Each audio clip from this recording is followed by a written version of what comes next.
All right, thank you, Webb, for the introduction. So my name is Muyinatu, also known as Bicey Bell, and I'll be talking about some of the work that we do in my lab, the Photoacoustic and Ultrasonic Systems Engineering Lab, on the topic of image formation or image reconstruction. And so some of those methods utilize deep learning approaches, and so that's what I'll talk about today.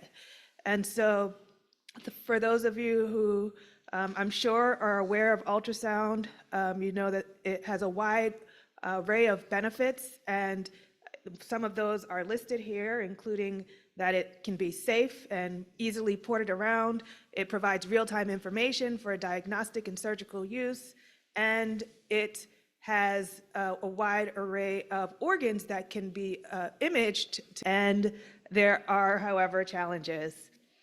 So challenges include that ultrasound images are known to be noisy, contain a granular texture appearance known as speckle, contain acoustic clutter where regions that should be black should not return any ultrasound signals, instead do have something appearing like signal, hazy noise artifact that we call clutter. There's also attenuation of the sound as you get deeper and deeper into tissue, which gives poor resolution at deeper depths as well. And this can all make ultrasound images difficult to segment and ultimately difficult to interpret. And at the heart of these challenges is the basic idea that ultrasound images are known to have poor image quality.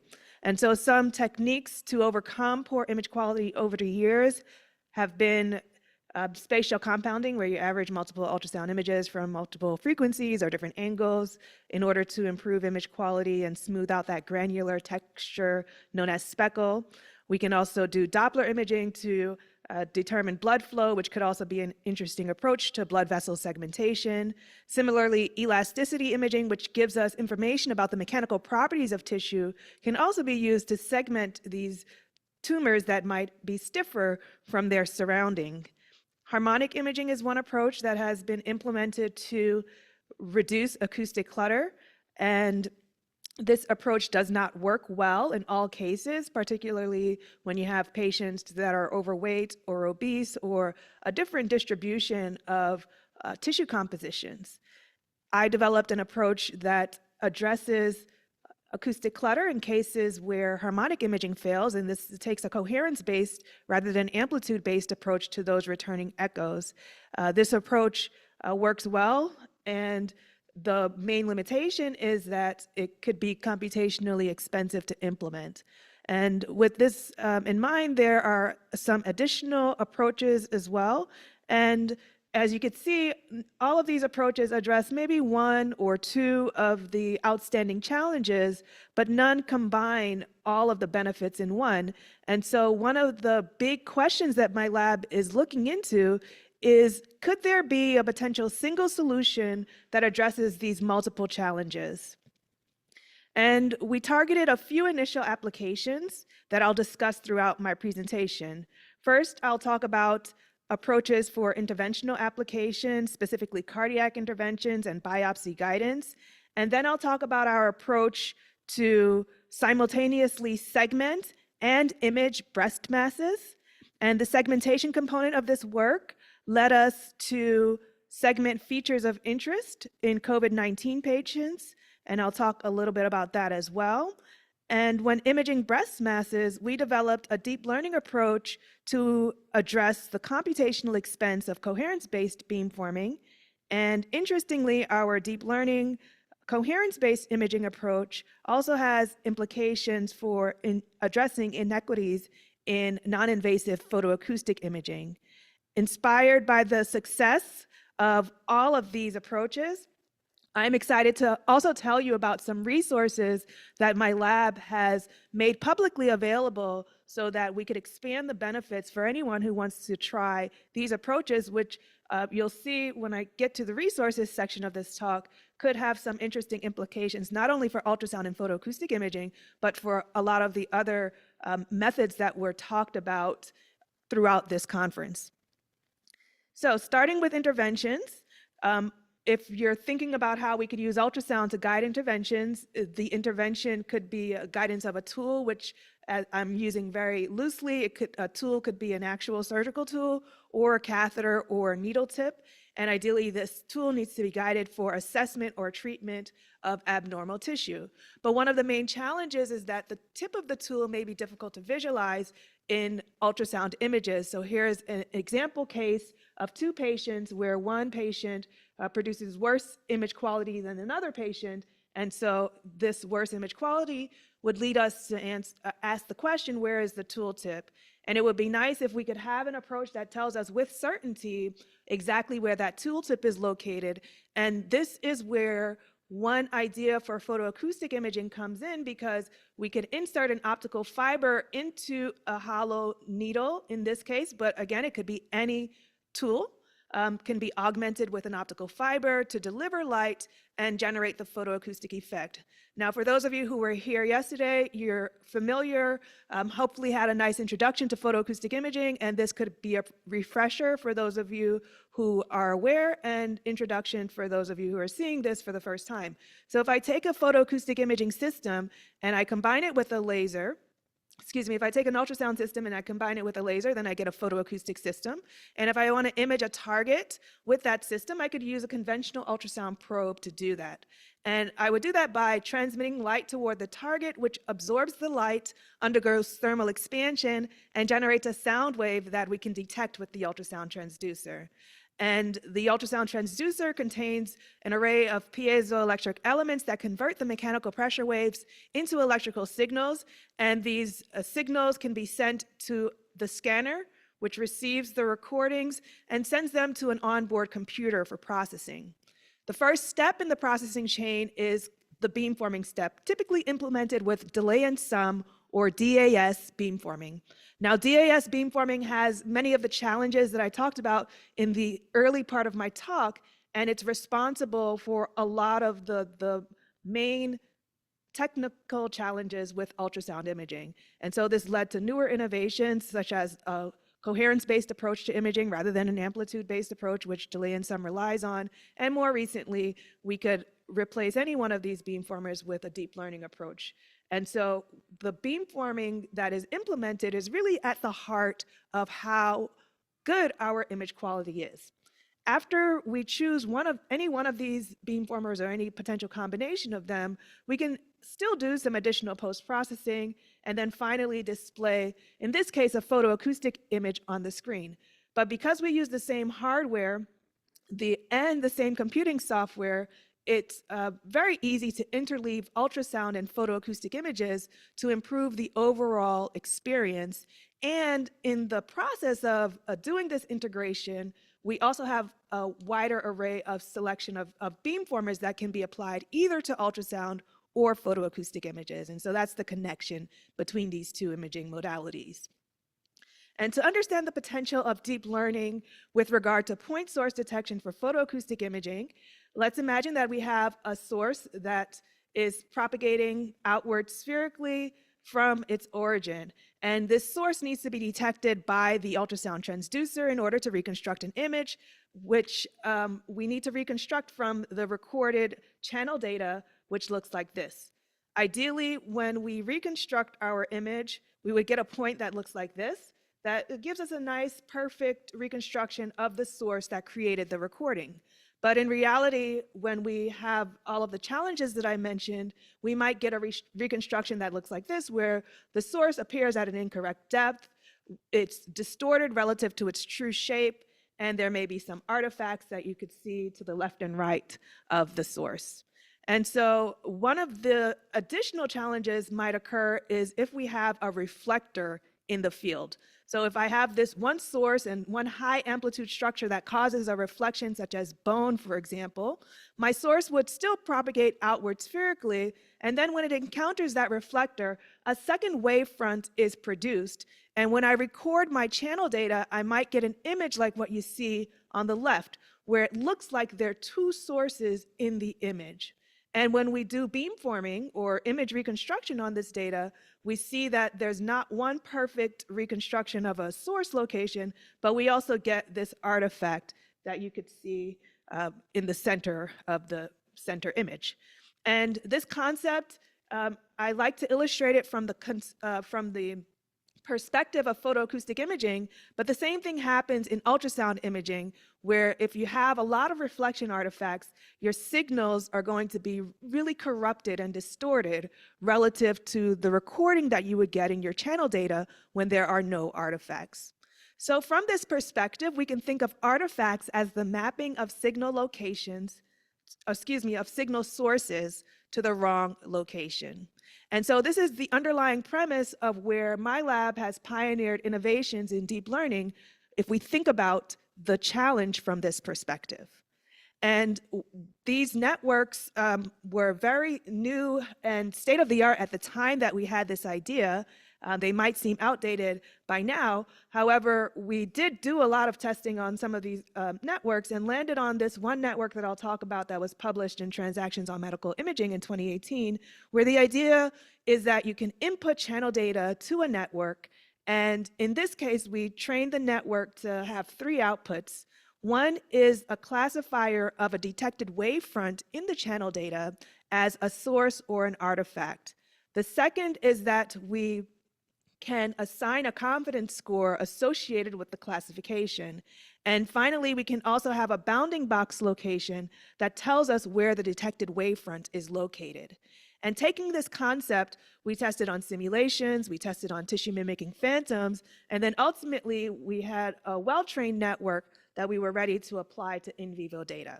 And in this case, we acquired in vivo data from a cardiac catheter that housed an optical fiber, and this entire setup was inserted into a vein.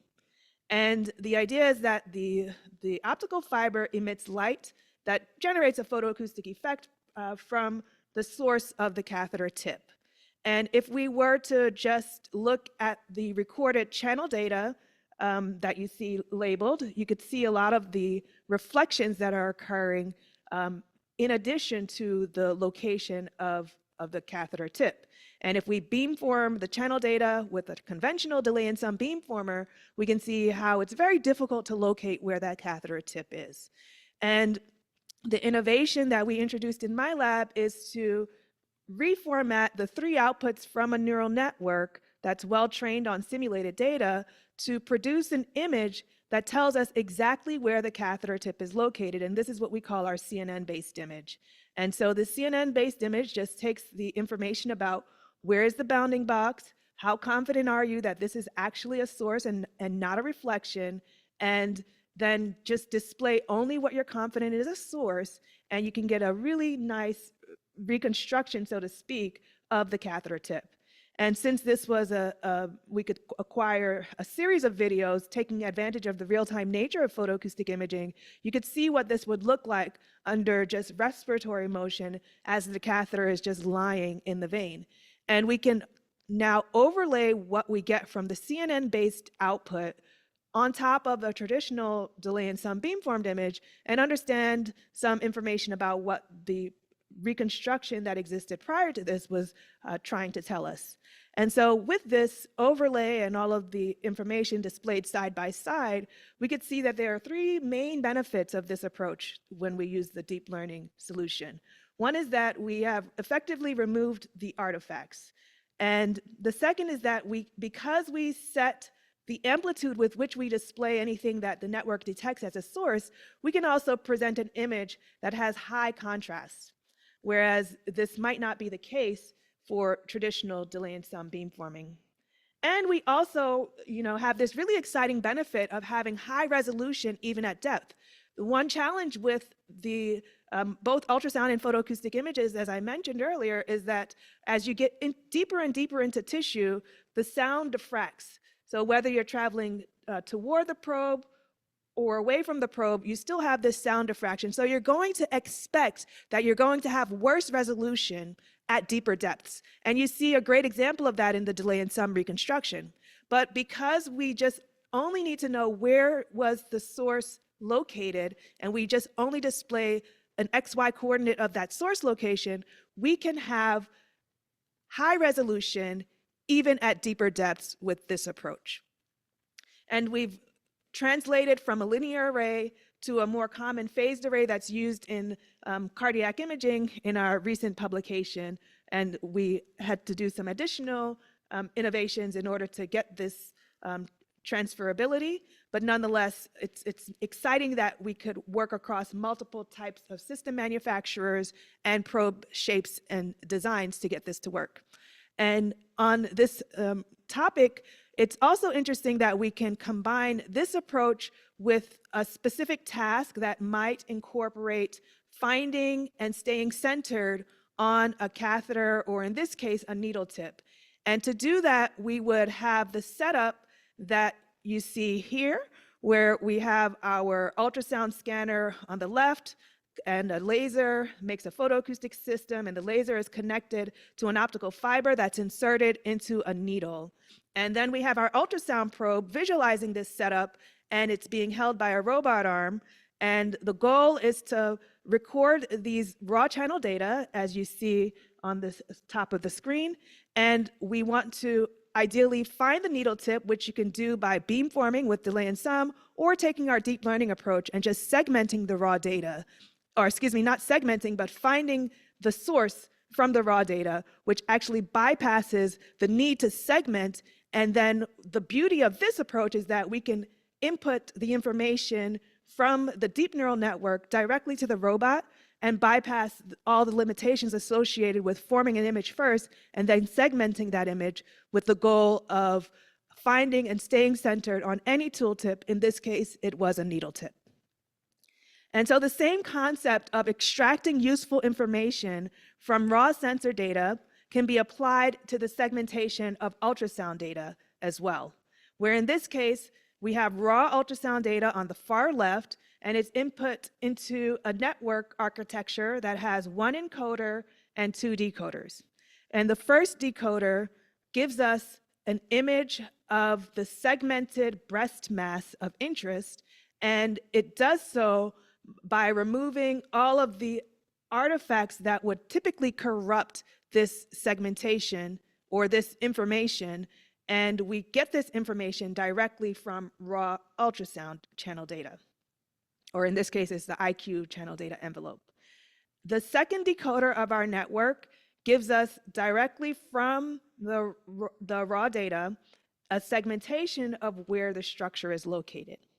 And so if we compare to the far right, where we have the ground truth information, we see four main benefits with this one network. The first is that if you look at the ground truth beamformed image, there's a lot of acoustic clutter in the center of the mass. And that acoustic clutter is turned to black with our DNN image.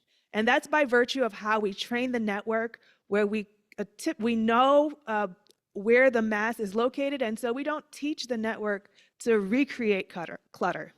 We also don't teach the network to recreate this speckle, and so the granular appearance that's traditional in ultrasound images can automatically get smoothed out with our DNN image. So that's the second benefit. The third benefit is that we could get a segmentation directly from the raw data input, as you can see in the bottom row. And if you compare the true segmentation by hand to the DNN segmentation, we can see that we get pretty good results. And the fourth benefit is that this is one promise to show that we can potentially combine multiple outputs from a single input with deep learning as a potential solution for us to do this. And we learned that we can apply a similar network architecture directly to even ultrasound images and segment structures of interest, in this case, these beeline features from ultrasound images in patients with COVID-19. And we had DNNs that were trained with simulated data and tested on in vivo patient data, and we had fairly high accuracy to detect the same or more number of these features than a human observer, which was really critical at the onset of the pandemic, when people who were not experienced with reading ultrasound images were recruited to emergency rooms to identify and triage patients. And so this could be, in the long term, expected to assist with identifying and monitoring patients with COVID-19 or any other respiratory disease. And this is not limited to the single beeline features that you see here, but some additional features we showed this approach can work for. And these additional features are published in this nature-based communications medicine journal last year. And so moving back to the topic of breast masses, and I want to direct your attention to one challenge with the clutter that could be reduced in these hypoechoic breast masses. And that is really apparent from the fact that the fluid mass could appear with a similarly dark region to a solid mass at the center of the image. And this leads to these images having high false positive rates if you're thinking that there might be something there, and unnecessary biopsies or other invasive procedures in order to determine whether a patient has cancer or not. And as you can imagine, the follow-up, which requires sometimes up to 2 years, could leave patients with a lot of anxiety before they're told what their actual diagnosis is. And one way that we can overcome this is by changing the beamforming method from delay and sum to the coherence-based approach that I invented as a graduate student. And with this approach, if we look at the fluid mass, fluid in general has low spatial coherence. And so the fluid mass is going to appear with lower spatial coherence relative to the surrounding tissue, whereas solid masses have a higher spatial coherence than fluid, and the spatial coherence is more similar to surrounding tissues. So you can use this one feature to determine on the spot whether a mass is fluid or solid, where fluid is typically indicative of benign masses, and so a patient could be told on the spot that whatever you have is benign, whereas a solid mass would require the additional procedures to determine whether that solid mass is benign or malignant. And in this case, we showed that a reader study allowed us to reduce the number of fluid masses recommended for biopsy with this coherence-based approach. So now I want to turn our attention to look under the hood of how this coherence-based approach operates. And if we start with this raw channel data received by an ultrasound probe, we would first delay the channel data to account for time of arrival differences. And then we would window the data in time and cross-correlate in space to build what we call normalized spatial coherence functions, where the x-axis of the function tells us the separation between two correlations. So it's measured in number of element separations in your ultrasound probe. And the y-axis tells us the spatial correlation measurement. So we are expected to have higher spatial correlation for elements that are closer together and lower spatial correlation as the elements move away from each other or as the separation distance increases. And with this information, we can then say that for any structure that has a higher spatial coherence, we're going to have really high spatial coherence in the short lag region. And we measure this by integrating the spatial coherence function over the short lag region up to some specific value, some specific lag value m. And that integral is 1 pixel in the short lag spatial coherence image. And then we can do this for multiple depths and build up our image that way, or for multiple lateral locations and get the entire 2D image. And I compare that with the delay and sum learning approach that I talked about earlier for breast masses, where our input is just the same raw channel data, and we learn the entire delay and sum step to produce an image. And so if we compare and contrast these two approaches, we can appreciate that the more computationally complex approach comes in with the coherence-based method because of all of the correlation calculations required relative to this delay and sum method shown at the top. So if we list out all of the steps required for short lag spatial coherence imaging, we again see that the correlation calculations is the most computationally intensive, and therefore that is the step that we targeted to replace with a deep neural network that we call CoherNet. And when we do this, we can now have 2 pathways. The top pathway gives us our original SLSC image using the algorithm methodology that I described earlier on the previous slide. Or we can take the second approach where we replace all the coherence calculations with a deep neural network, and that deep neural network inputs the raw channel data and learns a spatial coherence function. So learning from the physics of the information that already exists in the raw channel data to give us a coherence function that we can then sum and create a DNN SLSC image. And so the first pathway might give us images that look like this, and the DNN pathway gives us images that look like that. And these images are very similar to the extent that we have a 0.93 image-to-image correlation over the entire test set. And we also achieved our goal of having a 3.4 times faster speed delivery with this approach. And if we look at exactly how the output of the DNN, which is shown in a lighter blue color, compares to the calculated output, which is shown in dark blue, we see that generally the coherence functions match each other, but there does seem to be better performance at the shorter spatial lags, so to the left part of these images. And that is by design of CoherNet. So this is our loss function, and we basically give greater penalty to greater losses in the short lag region. And we apply this weighting function on our loss function so that we can give this penalty. And that's because we are integrating over the short lag region to make these images. And it's really exciting that this approach is not limited to purely ultrasound images, but we can take a network that was trained on ultrasound data and apply it to photoacoustic data. And since we're learning just the spatial coherence of that data, this is an example result of what we get when we calculate a coherence function shown in blue, and when we input the same data into a deep neural network and ask the deep neural network to give us a coherence function, and that output is shown in red. And so these coherence functions in the photoacoustic data were learned to provide SLSC images for a diversity of skin tones. Because for those of you who are not familiar with the technology, as with any light-based technology, there is a potential to have a disparity of responses if there is a difference of skin tones. And that's because skin contains melanin, and melanin is an optical absorber. So the greater number of melanin cells in the body, the more likely that there will be absorption of light, and the absorption of light at the skin level doesn't allow the light to penetrate deeper in order to create information about what's within the body. And so here you see an example of what happens on the left with an intermediate skin tone and on the right with a darker skin tone. So you could see more of the acoustic clutter persists for two reasons. And that is persisting relative to, it's really actually better to see what happens when you have a delay in sum image, because that's where the problem really persists. And with a coherence-based approach, the problem is mitigated. So you see more of the acoustic clutter in the delay in sum image that now appear on the screen.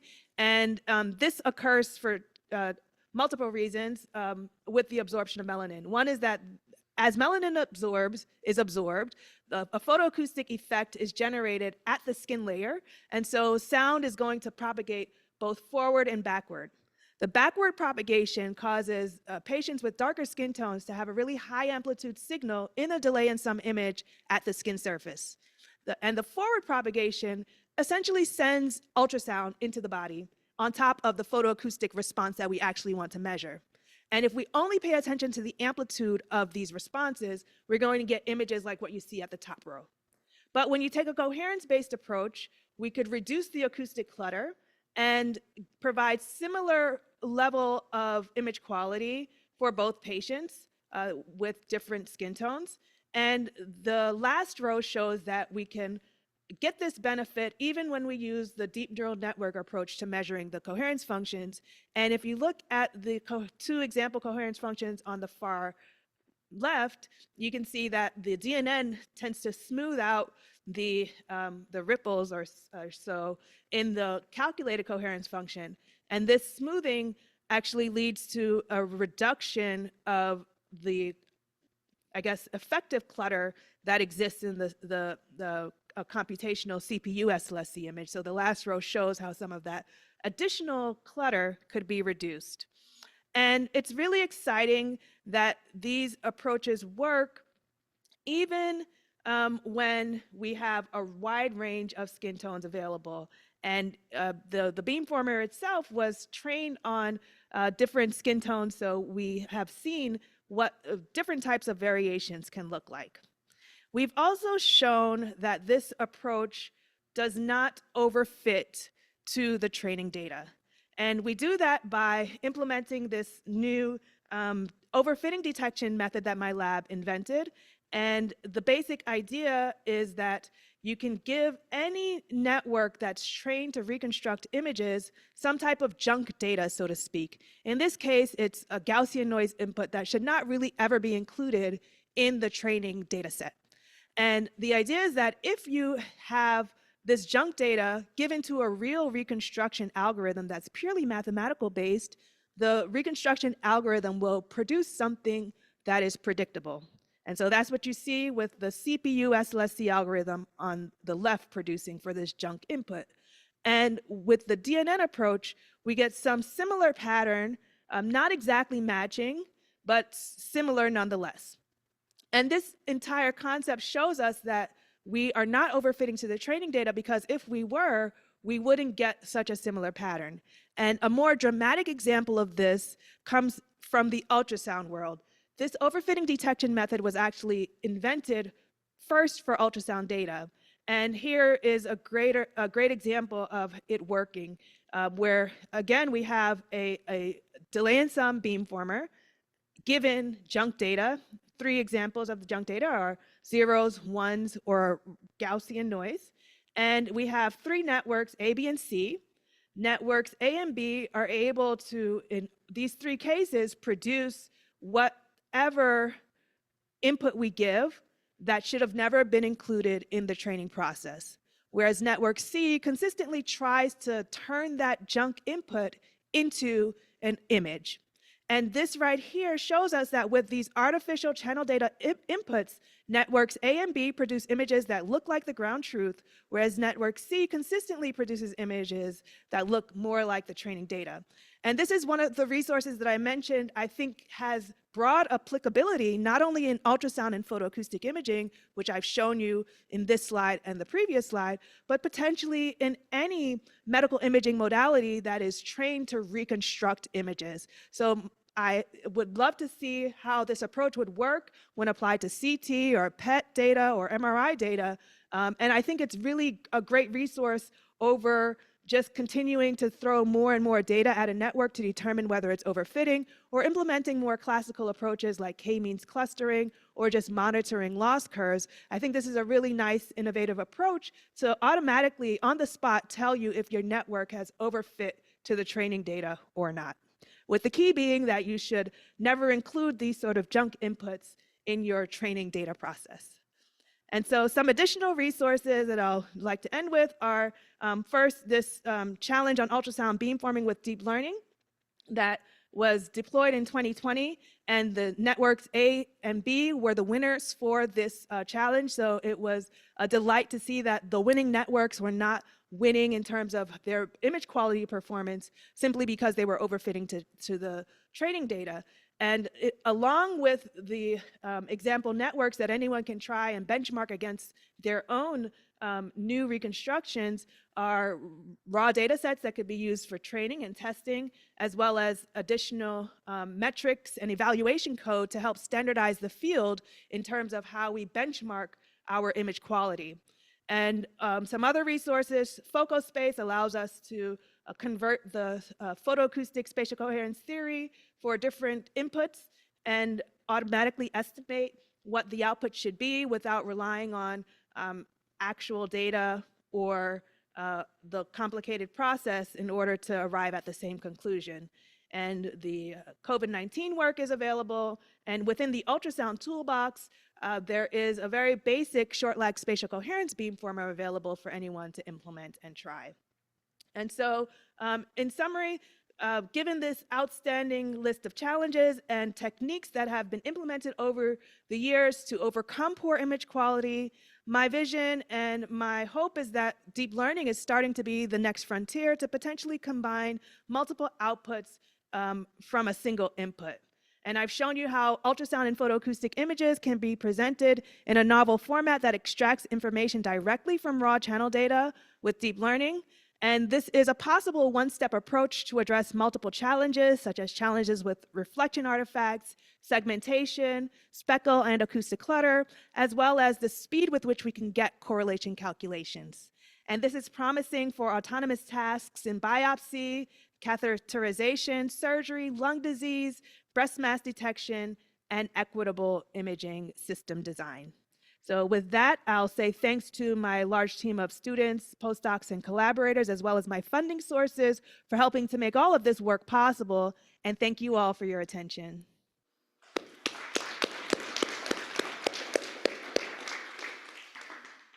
Questions?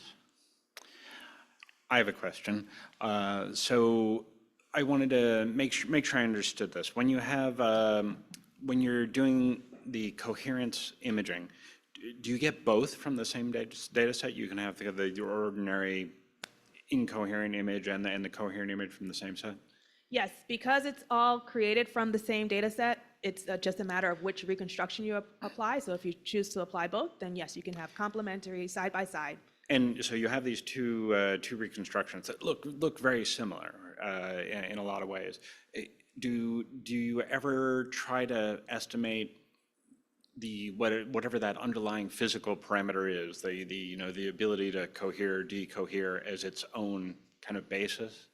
How would you do that, out of curiosity? Well, I don't know, but it seems to me the thing that you're interested in is maybe it's not the difference of that image, but if there's a contrast mechanism that is the ability of that tissue to maintain or destroy coherence, that seems like something you could maybe independently try to eke out of the data. But yeah, that's an interesting approach, either from a deep learning perspective or just a pure mathematical perspective, right? If you basically you know what you want the output to look like based on the coherence, then can you just map directly from the amplitude-based approach to a coherence-based approach?